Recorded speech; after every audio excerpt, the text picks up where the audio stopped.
కర్నూలు జిల్లా Chippagiri police station దగ్గర ఉద్రిక్తత నెలకొంది. ఆలూరు వైసీపీ ఎమ్మెల్యే విరూపాక్షి ఆందోళన చేపట్టారు. చిప్పగిరి మండలం సంగాల గ్రామంలో వైసీపీ కార్యకర్తలపై టీడీపీ కార్యకర్తలు దాడి జరిగింది. వైసీపీ నేత ఇంటిపై దాడి చేశారని ఎమ్మెల్యే ఆగ్రహం వ్యక్తం చేశారు. చిన్న చిన్న విషయాలకు దాడులు చేస్తున్నారని ఆవేదన వ్యక్తం చేస్తున్నారు. తమ కార్యకర్తలపై దాడులు బాధాకరమన్నారు ఎమ్మెల్యే విరూపాక్షి.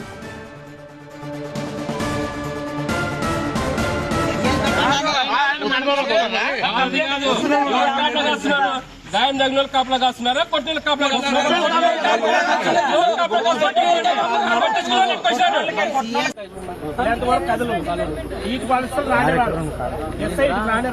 రాడు మేమైతే విడిచిపెట్టేదైతే ఉండదు. ఏమంటే మేమేమనుకున్నాము, మేమేం చెప్తాము, మంచిగా పోవాలని మేము అనుకున్నాము. ఓపికతో అయితే లేవు.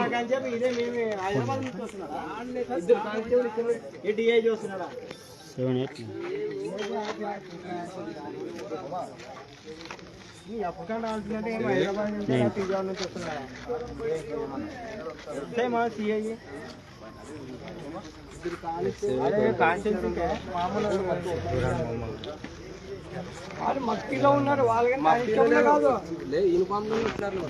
కాదు కొంతమంది రాలేరు.